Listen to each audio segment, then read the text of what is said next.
मेरा नाम अंकुर है, मेरी वाइफ तारू। इतना एक्साइटमेंट देख के बहुत अच्छा लग रहा है हमें। और मैं पेशे से इंजीनियर हूँ। मेरी वाइफ ने एमबीए किया है। और आज हम अगले 1 घंटे में जो बात करेंगे, हो सकता है आप इस हॉल में पहली बार आज आए हों, इस बिजनेस में पहली बार आए हों, आज सुन रहे हो इस हॉल में बैठकर, या हो सकता है आप में से कुछ लोग अपनी कार में अपनी टेप पर या सीडी पर सुन रहे हो। और अगले 1 घंटे में हमारी टॉक सुनकर आप क्या डिसीजन लेंगे, इस पर डिपेंड करेगा कि क्या ये बिजनेस आपकी लाइफ में कुछ इम्पैक्ट करेगा या नहीं करेगा। जैसे रेडियो पे चैनल आते हैं ना, या टीवी पर, तो ट्रांसमिट तो सारे चैनल एक साथ होते हैं। डिपेंड करता है आप कौन सा चैनल पिकअप करते हैं। सास बहू भी साथ में आता है, आस्था चैनल भी साथ में चलता है, कार्टून भी साथ में चलता है, स्पोर्ट्स चैनल भी साथ में आता है, गानों का चैनल भी, मूवी का चैनल भी, सब साथ में चलते हैं। पर आपका रिसीवर क्या पिकअप करता है, उस पर डिपेंड करता है कि आप क्या देख पाएंगे। तो सेम चीज आज है, हमारा ट्रांसमीटर तो बहुत कुछ ट्रांसमिट करेगा, पर आपका रिसीवर क्या पिकअप करेगा, इस पर डिपेंड करेगा कि जब आप यहां से बाहर निकलेंगे आज इस हॉल से, तो क्या लेकर आप बाहर निकलेंगे, है ना। आपने सुना होगा शायद, success is 99% perspiration and 1% inspiration. सुना है आपने? किसी ने कहा है सक्सेस 99% मेहनत है और 1% इंस्पिरेशन है। और हम में से बहुत लोग सोचते हैं कि 99% पर्सपिरेशन मतलब ज्यादा मेहनत करना जरूरी हो, कि वो 99% है। पर मेरे ख्याल से वो जो 1% है वो ज्यादा इंपॉर्टेंट है, क्योंकि जो 99% पर्सपिरेशन है वो तो सब कर रहे हैं।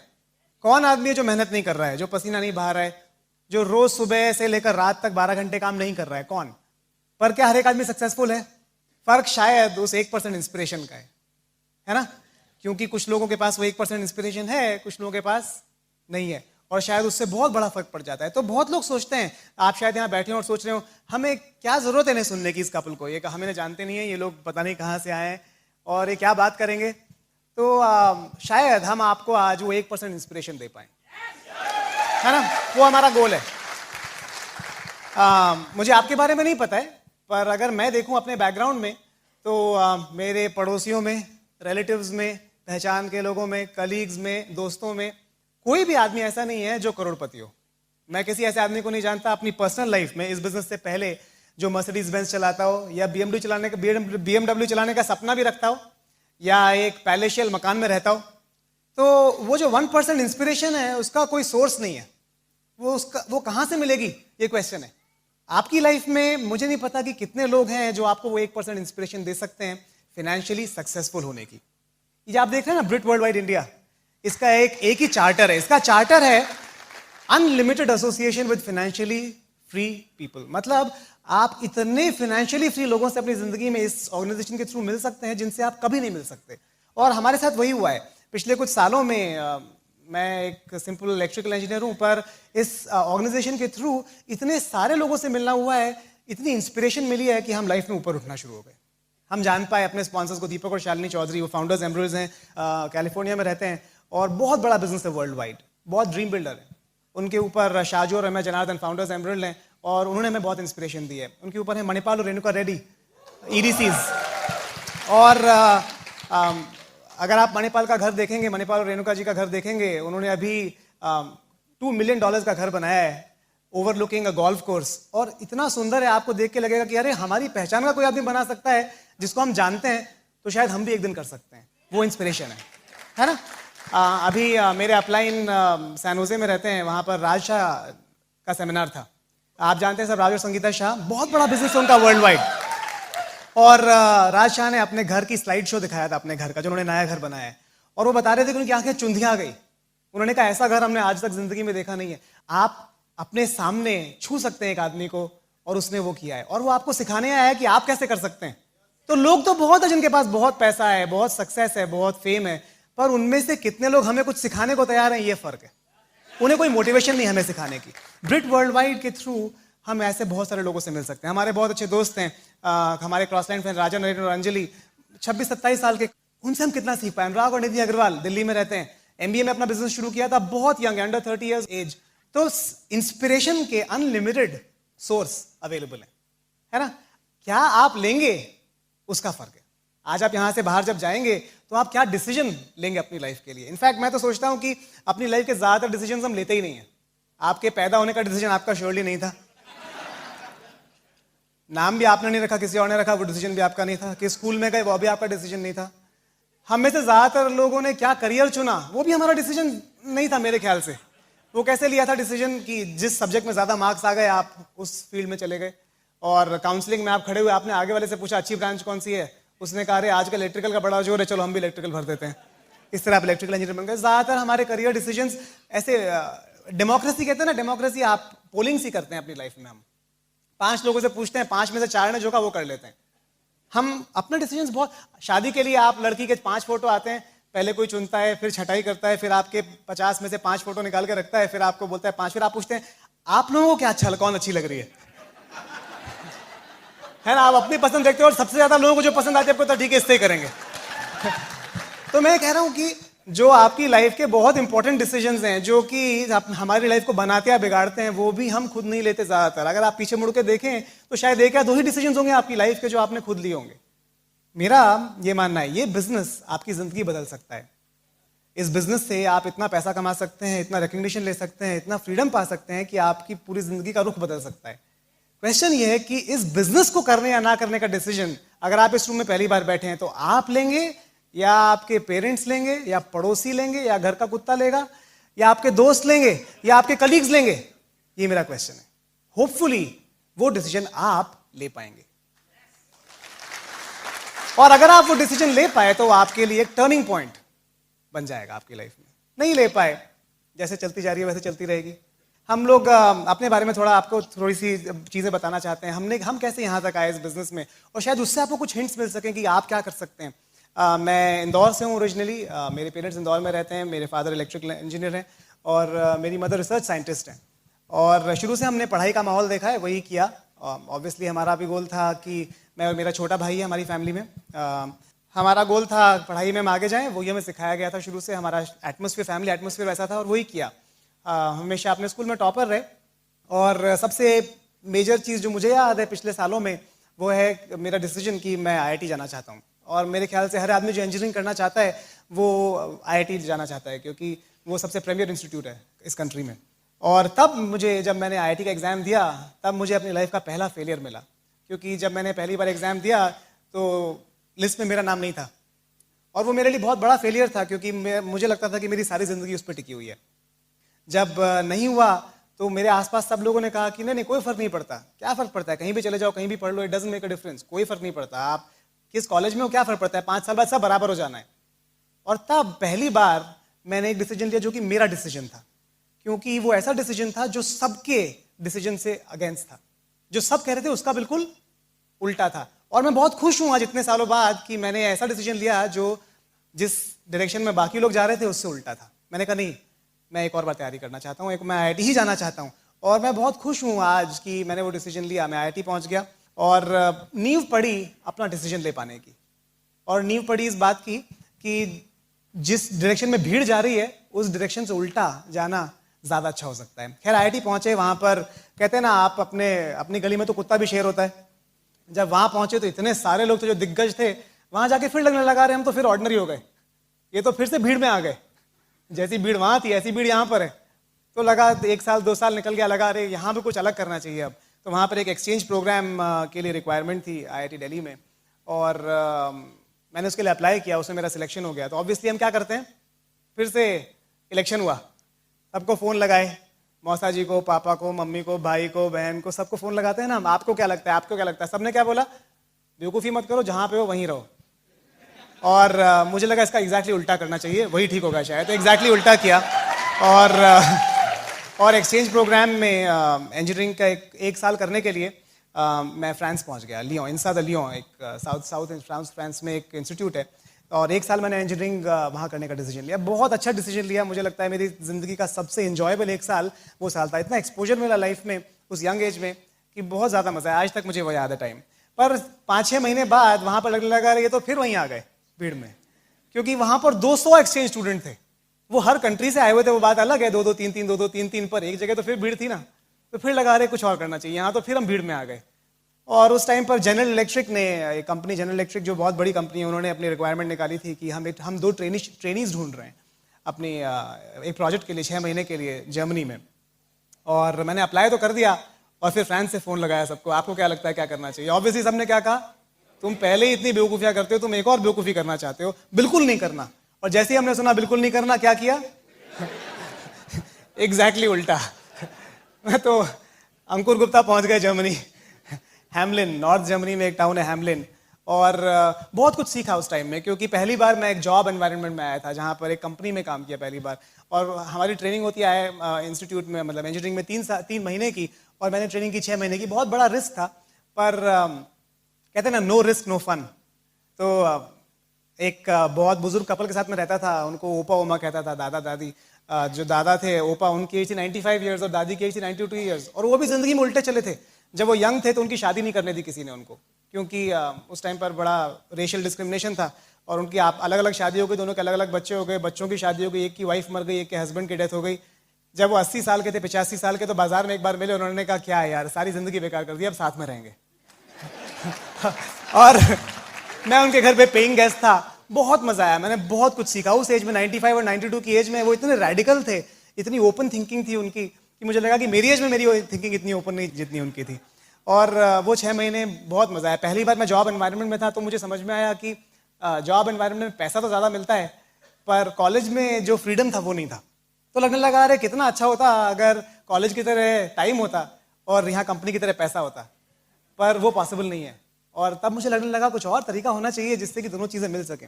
एनीवेज वापस आ गया, इंजीनियरिंग खत्म की, और फिर अगला बड़ा डिसीजन आदमी क्या लेता है, नौकरी कहाँ करेगा। तो मेरे पास 2 कंपनीज के ऑफर थे। एक बहुत बड़ी कंपनी से था, टेक्सास इंस्ट्रूमेंट से, और एक छोटी कंपनी था, उस टाइम पे बहुत छोटी थी वो कंपनी, सिनॉप्सिस, वहाँ से। और फिर क्या किया, अब मैं सारे प्रोफेसर से जाके पूछा आपको क्या लगता है कौन सी कंपनी ज्वाइन करनी चाहिए। सबने कहा बड़ी कंपनी ज्वाइन करनी चाहिए। एग्जैक्टली जाके उल्टी कंपनी ज्वाइन कर ली, छोटी वाली। वो डिसीजन भी बहुत अच्छा रहा। तो मेरी लाइफ में जो सबने कहा उसका उल्टा डिसीजन हमेशा अच्छा रहा है। और मैं आपको अश्योरेंस दे सकता हूं कि आपकी लाइफ में भी अगर आप वो डिसीजन लेंगे जिसमें भीड़ चल रही है या जो भीड़ बता रही है उल्टा लेंगे, आपको मजा बहुत आएगा, ये गारंटी है। खैर बैंगलोर पहुंच गया, और बैंगलोर से बड़ी भीड़ कभी देखी ही नहीं थी। हमें लगता था सॉफ्टवेयर इंजीनियर बहुत बड़े आदमी हो गए। बैंगलोर पहुंच के देखा तो वहां एक रूम में आप घुसो हॉल में तो 500 लोग बैठे हुए हैं कंप्यूटर लेके। तो आपको लगता है अरे हम कहाँ आ गए यहाँ पर। ये तो कभी सोचा नहीं था कि यहाँ पे इतने मीडियोकर, इतने नॉर्मल, इतने जनरल बन जाएंगे।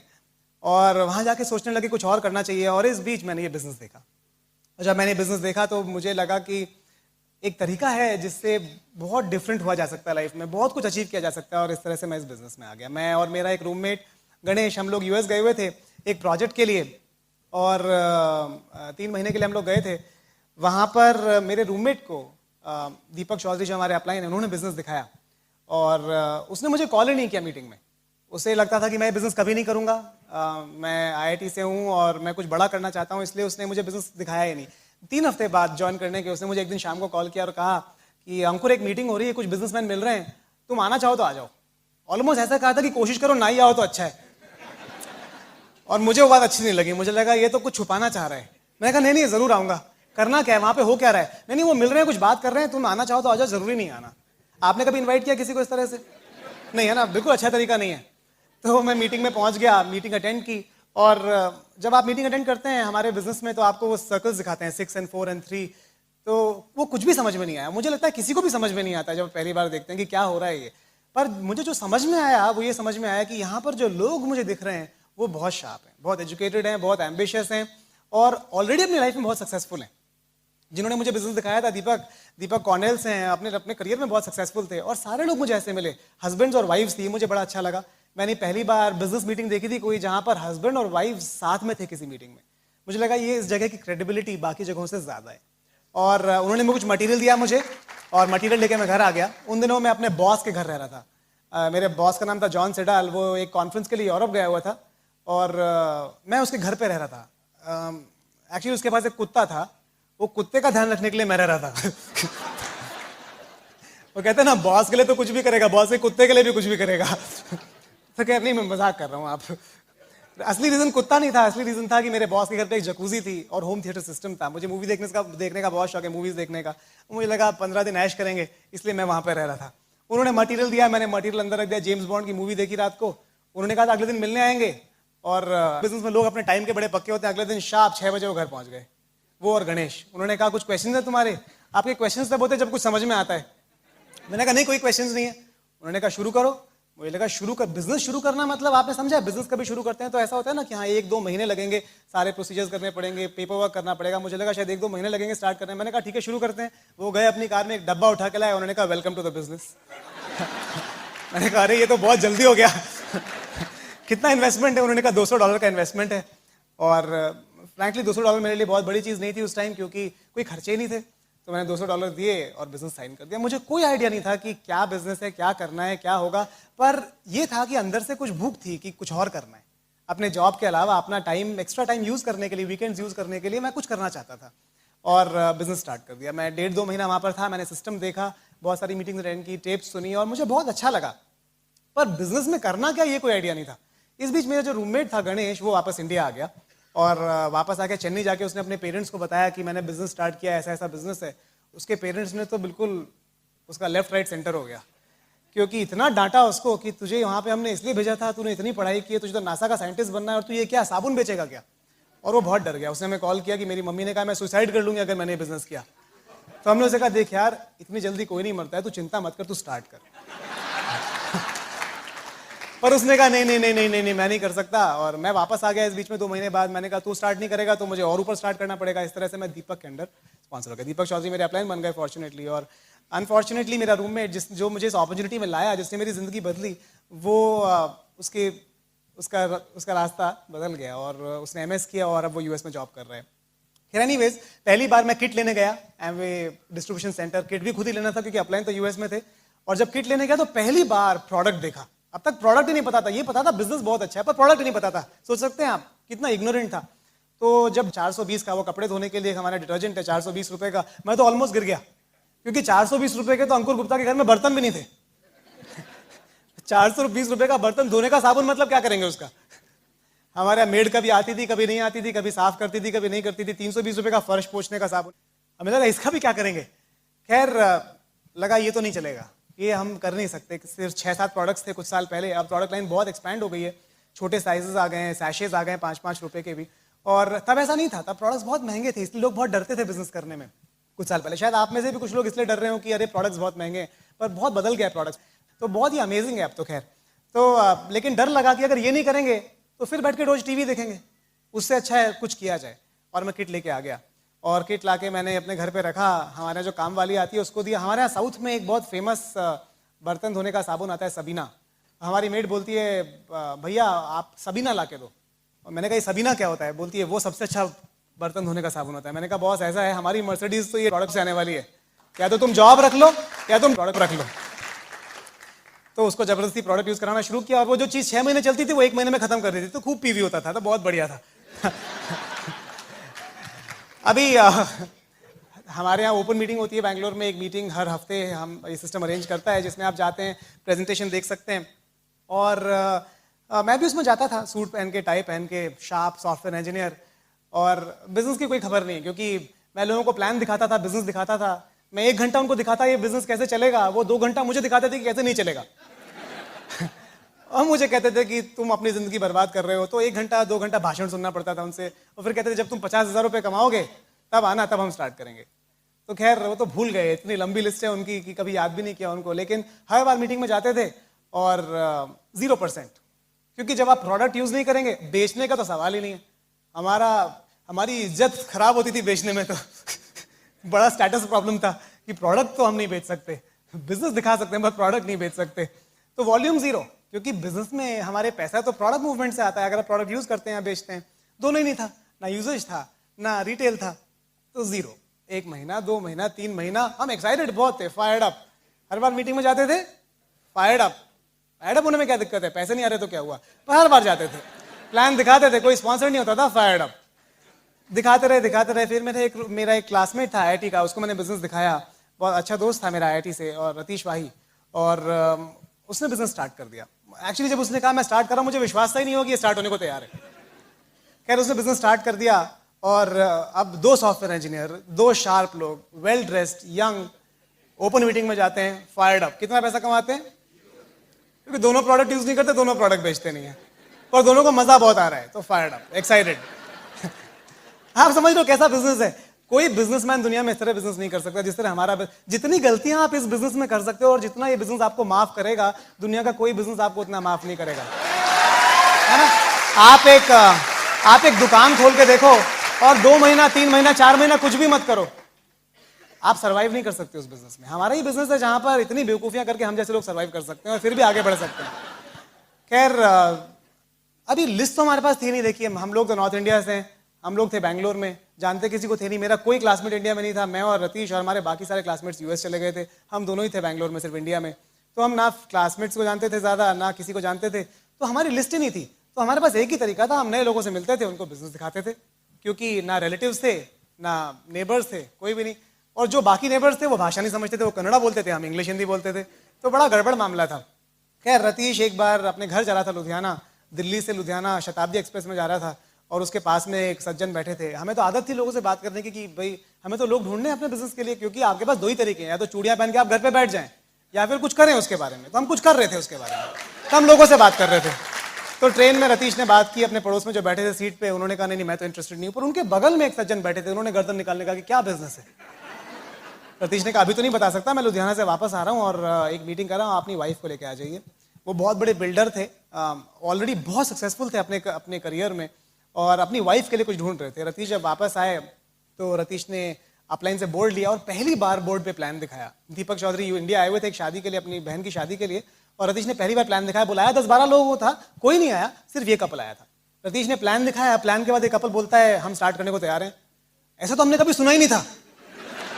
आज समझ रहे हो, एक्सपेक्टेशन ही नहीं थी कोई स्टार्ट भी करता है। एक्सपेक्टेशन सिर्फ ये थी कि बहस करेगा और बोलेगा नहीं चलता है। तो उसने कहा कि हम स्टार्ट करने को तैयार हैं। उन्होंने कहा हम स्टार्ट करने को तैयार हैं। तो रतीश ने फटाफट दीपक चौधरी को कॉल किया, दीपक ये तो स्टार्ट होने को तैयार है, क्या करूं। दीपक ने कहा यार चेक ले लो। तो रतीश कहता है यही तो प्रॉब्लम है, चेक नहीं वो कैश दे रहे हैं। अरे तो कैश ले लो, स्टार्ट करो। और हमारे पास ना फॉर्म था ना कुछ था, हमने उनको स्टार्ट कराया, रतीश ने स्टार्ट कराया। बैंगलोर आके हमने उनका किट शिप किया और किट अपने आप पहुंचा। बहुत शार्प कपल था। जब आपको इस बिजनेस में कोई ग्रो करने वाला आदमी मिलेगा तो वो किसी का इंतजार नहीं करेगा, ना लेफ्ट ना राइट, वो अपने आप सक्सेसफुल हो जाएगा। और इस कपल ने अपना किट खुद खोला, खुद सीखा और 1 महीने के अंदर उन्होंने अपने काका मामा चाचा नाना नानी भाई बहन सबको स्पॉन्सर कर दिया, पूरा खानदान है लो इसमें। तो अभी अंकुर गुप्ता और रतीश भाई 0% से सीधे 9% पे आ गए। Fired up. पर चेक कितना आ रहा है, एक ही लगे ना। पर फायर्ड अप, अभी 9% हो गए ना, और क्या चाहिए, सब चलता है बिजनेस। अभी भी स्टेज पे जाते हैं एक्साइटेड, पैसे नहीं आ रहे हैं। पर देखो एक्साइटमेंट और फायर्ड अप ना पैसे पे डिपेंड नहीं करता, इस पे डिपेंड करता है कि आप कल कितना पैसा कमाने वाले हो, है ना। तो वो होप थी हमारे पास कि एक दिन हम सक्सेसफुल जरूर होंगे। आज नहीं तो क्या हुआ, एक दिन जरूर सक्सेसफुल होंगे। और वो होप बहुत बड़ी होप है, क्योंकि मुझे नहीं पता आपके करियर में, आपके जॉब में, आपके बिजनेस में आपको अपने इनकम को डबल करने की होप है क्या अगले 1 साल में। ज्यादातर लोगों को होप भी नहीं है कि वो होगा। अगर आप अपने बॉस से पूछे मैं अपनी सैलरी डबल करना चाहता हूं, कब तक होगी, वो बोलेगा यार मुझे नहीं पता मेरी कब होगी, तुझे क्या बताऊं। तो वहां होप ही नहीं है, यहां पर होप तो है ना। तो वो होप थी कि हम एक दिन बहुत सक्सेसफुल जरूर होंगे इस बिजनेस में। और वहां से बिजनेस आगे खिसकने लग गया धीरे धीरे। मैंने रतीश ने मुझे एक बिहेवियरल डेवलपमेंट का कोर्स था, उसमें वो ज्वाइन करने के लिए कहा 3 दिन का। और वहाँ पर इतने सारे ऐसे लोग थे, बहुत सारे, एक कोर्स था वो 3 दिन का और बहुत सारे लोग थे। जैसे ही मैं वहाँ गया मेरी तो आंखें चुंधिया गई, इतने सारे लोग, वाह अब तो हो गए डायमंड। और मैंने वहाँ पर लोगों से मिला, कई लोगों से मिला। वहाँ पर मेरा एक दोस्त बना मोहसिन खान, और मोहसिन को मैंने बिजनेस दिखाया और मोहसिन ने बिजनेस स्टार्ट कर दिया। और इनफैक्ट रतीश हमारा पहला प्लैटिनम ले गए, मोहसिन और उनकी वाइफ हमारा 2nd प्लैटिनम ले गए। और उसके बाद उसी कोर्स से मैं अपने घर, हमारा घर काफ़ी दूर था, तो अपने स्कूटर पे लिफ्ट देता था मैं एक और दोस्त को, उनका नाम था कमलेश। और मैंने उनको बिजनेस दिखाया और उन्होंने बिजनेस स्टार्ट कर दिया और वो हमारे 3rd एमरल्ड लेग हो गए बेसिकली। अभी हुआ ऐसा कि रतीश ने दिल्ली में जिनको स्पॉन्सर किया था उन्होंने किसी और को स्पॉन्सर किया, किसी और को स्पॉन्सर किया, और उनकी बेटी से रतीश की शादी हो गई। तो रतीश की शादी, रतीश को वाइफ अपनी बिजनेस से मिली, समझ लीजिए कैटलॉग से मिली ऑलमोस्ट। हमारे 2nd प्लैटिनम लगे मोहसिन ने एक लड़की को स्पॉन्सर किया, सुमाया ने अपनी बहन उमाया को स्पॉन्सर किया और मोहसिन और उमाया की शादी हो गई। तो उनको भी अपनी बीवी कैटलॉग से मिली, मुझे कैटलॉग से नहीं टाइम्स ऑफ इंडिया से मिली है इसलिए। तो मैंने अपने एक और दोस्त को प्लान दिखाया जो मेरे साथ फ्रांस गया था। उसने कहा नहीं this is not for me, ये मैं नहीं करना चाहता। और उसने मुझे एक और दोस्त का रेफरेंस दिया जो कोचीन में था, उसको मैं कोचीन गया प्लान दिखाने के लिए, और उसने बिजनेस स्टार्ट नहीं किया। उसने कहा मैं थोड़े टाइम बाद बैंगलोर मूव करूँगा तब बिजनेस स्टार्ट करूँगा, और 8-10 महीने बाद वो बैंगलोर आ गया, उसने बिजनेस स्टार्ट किया। पर बिजनेस स्टार्ट करने के थोड़े दिन बाद ही फैमिली में सिचुएशन आ गई, फिर वो यूके चला गया, फिर यूएस चला गया, सारी दुनिया घूमने के बाद वापस बैंगलोर आया 2005 में, और उसकी शादी हो गई थी तब तक, गौरव और दिव्या, और वो हमारा 4th प्लैटिनम लेग हो गया। तो ये सारे ऑर्गेनाइजेशंस बहुत बड़े हैं, वर्ल्ड वाइड स्केल करते हैं सारे ऑर्गेनाइजेशंस। हमारा बहुत बड़ा बिजनेस यूएस में सारे लेग्स के थ्रू, और हमें बहुत मजा आ रहा था बेसिकली बिजनेस में। आपको सोचना ये है, आपको ये नहीं देखना है कि आप आज कहाँ पर हैं। अगर आप ये समझ लेंगे कि आप कहाँ जा सकते हैं और क्या पॉसिबिलिटी है, तो आप कुछ भी अचीव कर सकते हैं, है ना। तो डे टू डे एक्टिविटी के लिए जब आपको फेलियर मिल रहा होगा, जब लोग आपको मना कर रहे होंगे, तो उसको सपोर्ट देने के लिए एक सिस्टम है, और वही सिस्टम है जिससे ये सेमिनार है। और अगर आप ये टेप सुन रहे हैं तो टेप है, और ये सपोर्ट सिस्टम आपको जिंदा रखेगा, क्योंकि हम कन्वेंशनल बिजनेसमैन नहीं है, हमने कभी ना सुना ही नहीं था अपनी लाइफ में, तो हमें सपोर्ट चाहिए था। अगर हमें सपोर्ट ना होता, हेल्प ना होती, तो हम सक्सेसफुल हो ही नहीं सकते थे कभी इस बिजनेस में। 2004 तक ऐसा हुआ कि मेरी और तरु की हमारी पार्ट टाइम इनकम इस बिजनेस से, अपने जॉब से 2 या 3 गुना हो गई थी। और 2004 में हमने डिसाइड किया कि अब जॉब की ज़रूरत नहीं है, और बहुत बड़ी रिटायरमेंट पार्टी दी, और अब मैं और तरु दोनों हम लोग घर पे रहते हैं। हमारा 2.5 साल का एक बेटा है, और बहुत मज़ा आ रहा है। लाइफ इज़ अनबिलीवेबली गुड, है ना। इस बिजनेस का फ्यूचर बहुत ब्राइट है। जिस तरह से प्रोडक्ट लाइन्स एक्सपैंड हो रही हैं, जो चीज़ें हो रही हैं, वो बिल्कुल अनबिलीवेबल हैं, आप सोच भी नहीं सकते हैं। अगर हम देखें आज से 8 साल 7 साल पहले जो प्रोडक्ट्स थे और जो आज थे, बिजनेस बिल्कुल बदल चुका है। आज से 7 साल बाद आप फिर भी नहीं पहचान पाएंगे अपने बिजनेस को, क्योंकि फिर बिल्कुल बदल चुका होगा। क्वेश्चन ये है कि आज इस बिजनेस के लिए कौन काम करेगा। जो आज काम करेगा वो 7 साल बाद उसका फायदा उठा सकता है ना। तो मेरी वाइफ और मैं, हम लोग इक्वल पार्टनर्स हैं अपने बिजनेस में।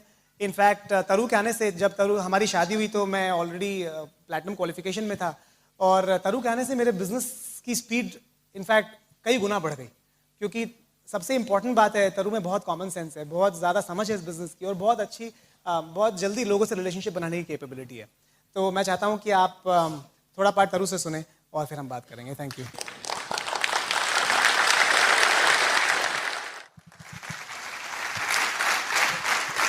Thank you. मेरा नाम तरु है, और मैं स्पेशली उन लोगों से बात करना चाहती हूँ। मैं आपको बताना चाहती हूँ, अंकुर और मैं परफेक्ट मैच हैं। हमारी पूरी बात सुनिए, हमारी पर्सनालिटी एकदम एक्सट्रीम ऑपोजिट है। जितना आपने अंकुर से सुना, मेरी लाइफ इसकी एक्सट्रीम ऑपोजिट थी। मैं बताती हूँ कैसे। बहुत लोग यहाँ बैठ के सोच रहे होंगे, शायद आप में से जो पहली बार आए हैं, कि ये बिज़नेस शायद उन लोगों के लिए है जो ऑलरेडी अचीवर्स रहे हैं अपनी लाइफ में, जो बहुत बड़े ड्रीमर्स रहे हैं, जिनकी एस्पिरेशंस बहुत अच्छी रही हैं, या जो बहुत अच्छी सेल्फ इमेज के साथ बड़े हुए हैं और उनको लगता है कि वो कुछ भी कर सकते हैं। तो अगर आप ऐसा सोच रहे हैं कि सिर्फ वही लोग सक्सेसफुल हो सकते बिजनेस में, तो ऐसा नहीं है। इट डजंट मैटर कि आपका स्टार्टिंग पॉइंट इस बिजनेस में क्या रहा है, क्योंकि मेरा स्टार्टिंग पॉइंट बिल्कुल अलग था।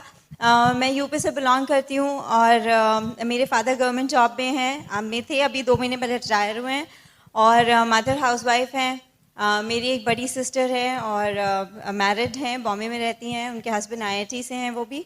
और मेरा एक छोटा ब्रदर है, उसकी वाइफ दोनों होटल इंडस्ट्री से हैं, और वो यूके में सेटल्ड हैं, और मैं बीच में हूँ। तो मेरी पूरी फैमिली प्रीटी मच इंजीनियर्स की फैमिली है। तो मेरे फादर भी चाहते थे कि हम तीनों बच्चे इंजीनियरिंग में जाएं, जो नहीं हुआ। तीनों ने अपने अपने लिए अलग अलग प्रोफेशंस चुने।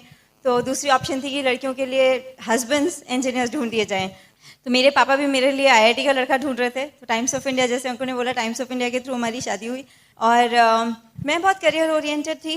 करियर ओरिएंटेड में मैंने MBA किया HR में। मैं ओबरॉय होटल्स में जॉब करती थी, और जब मैं पढ़ रही थी तो बेसिकली मैंने ऐसी लाइन चुनी थी, मैं चाहती थी मैं जॉब करूं, करियर ओरिएंटेड थी।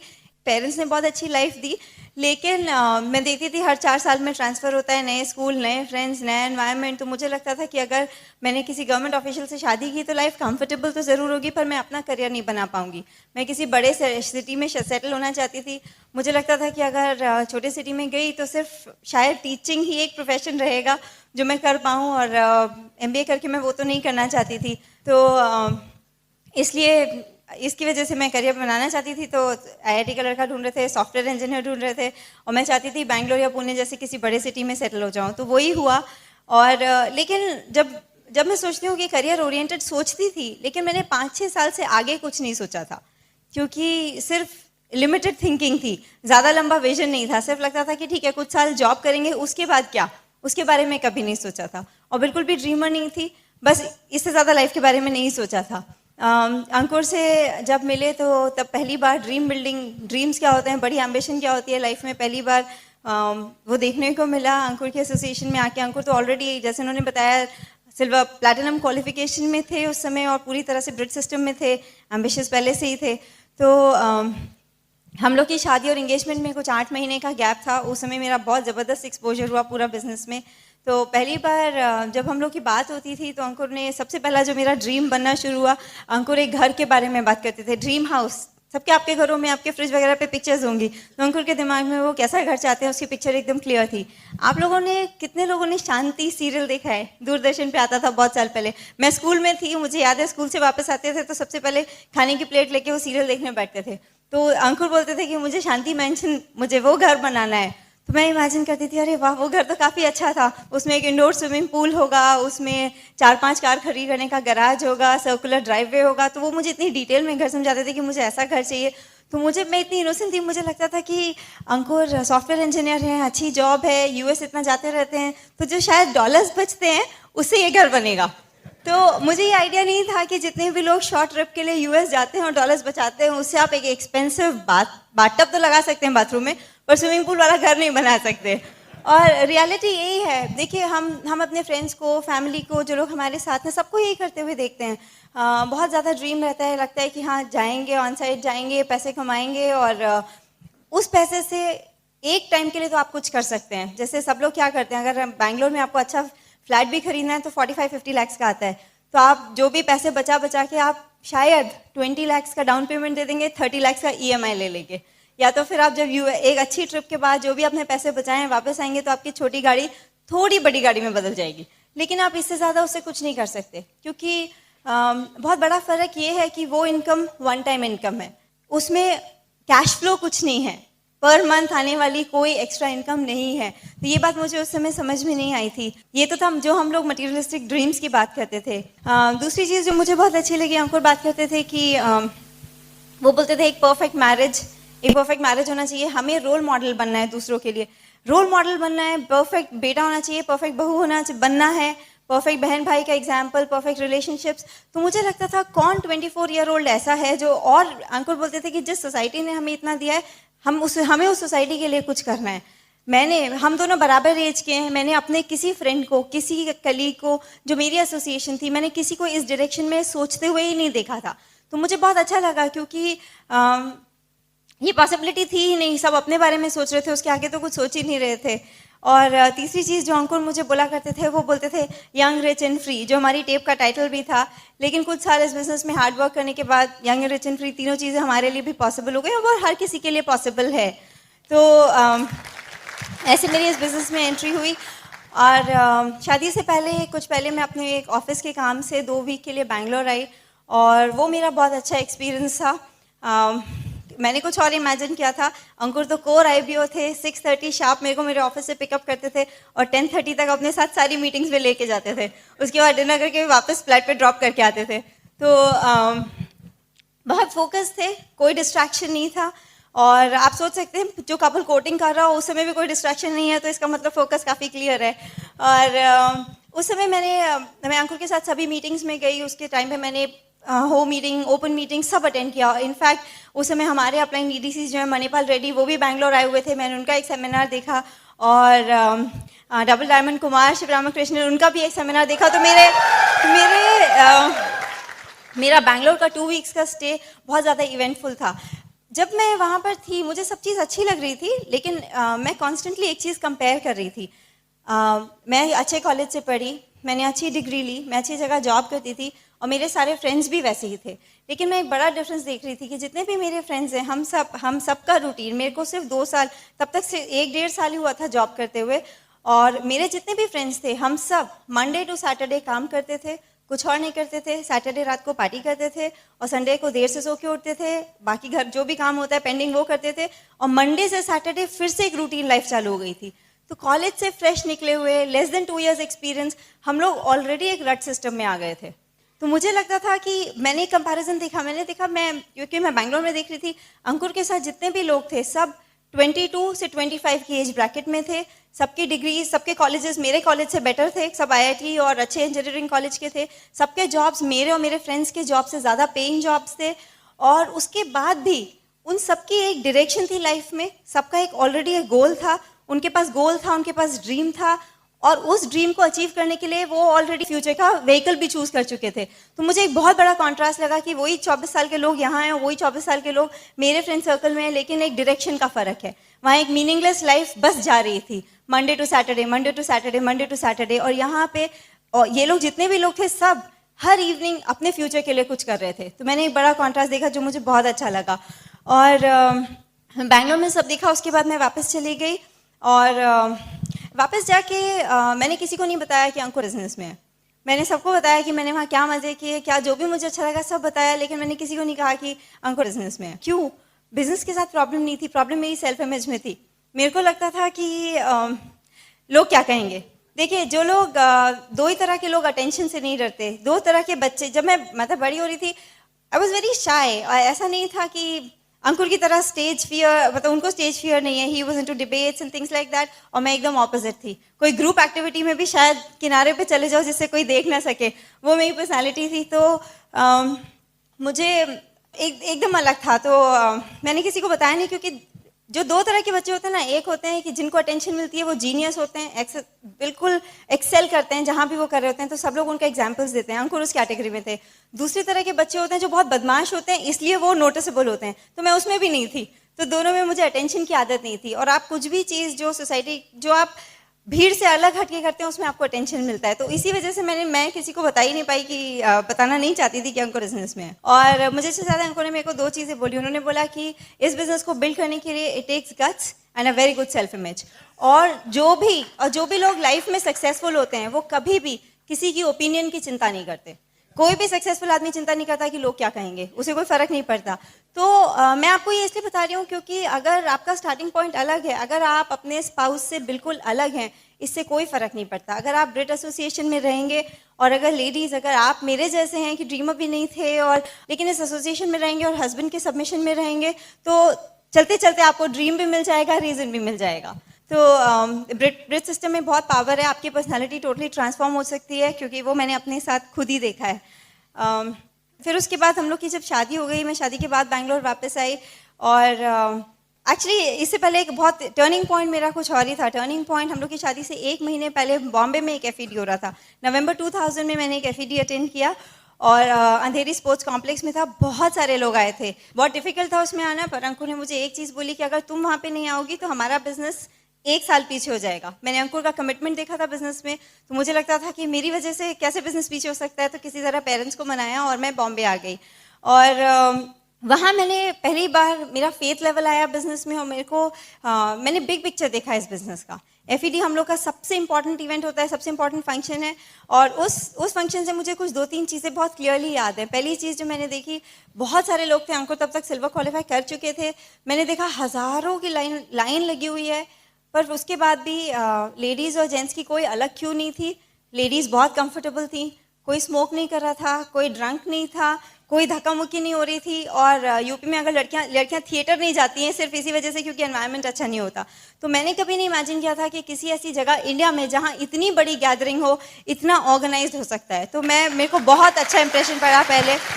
और उसके बाद जब फंक्शन स्टार्ट हुआ, तो मुझे 3 कपल्स याद हैं जिन्हें मैंने स्टेज पे देखा।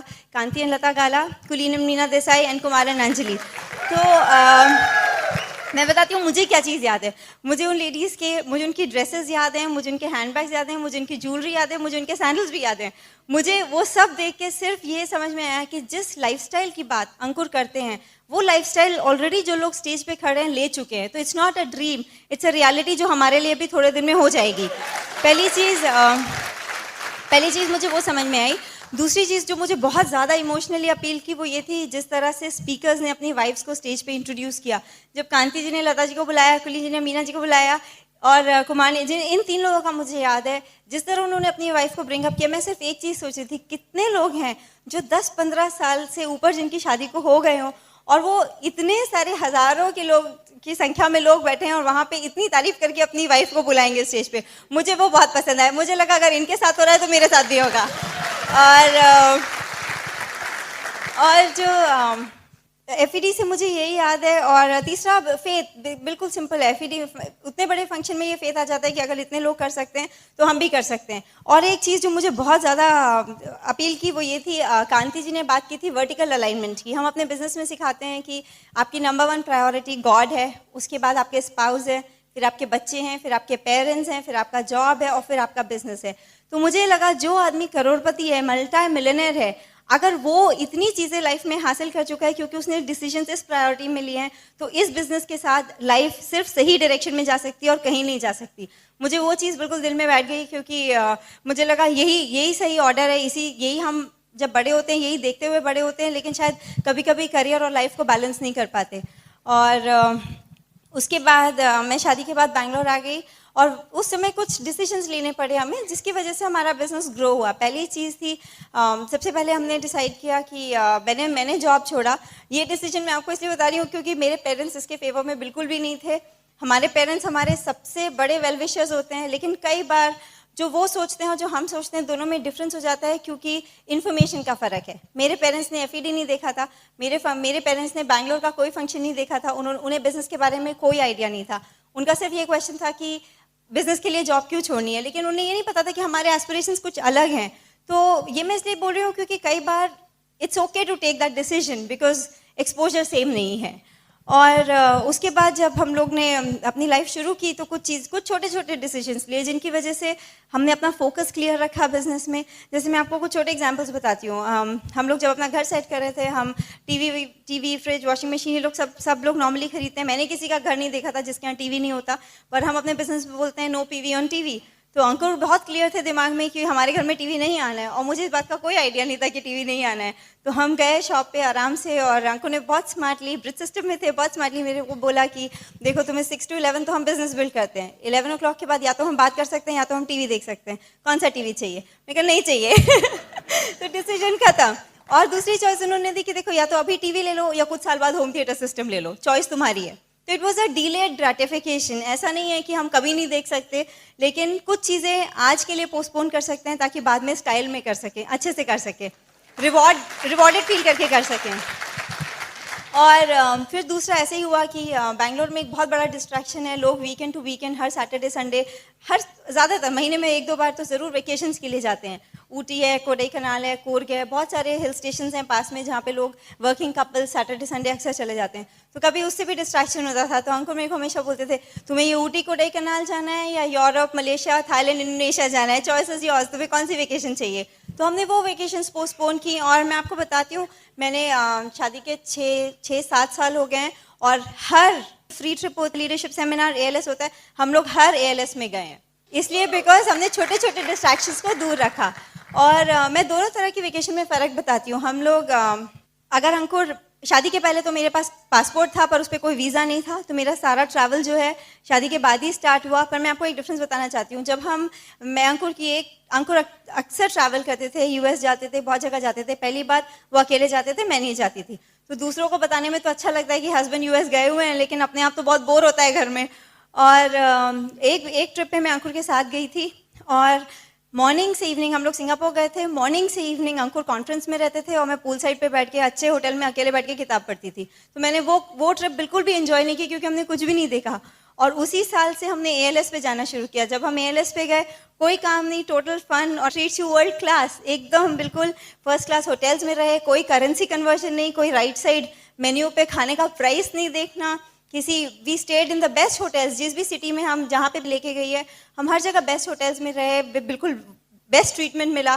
तो मैंने बहुत बड़ा उसमें भी कॉन्ट्रास्ट देखा। और इसलिए क्योंकि कुछ सैक्रिफाइसेस इनिशियली किए थे।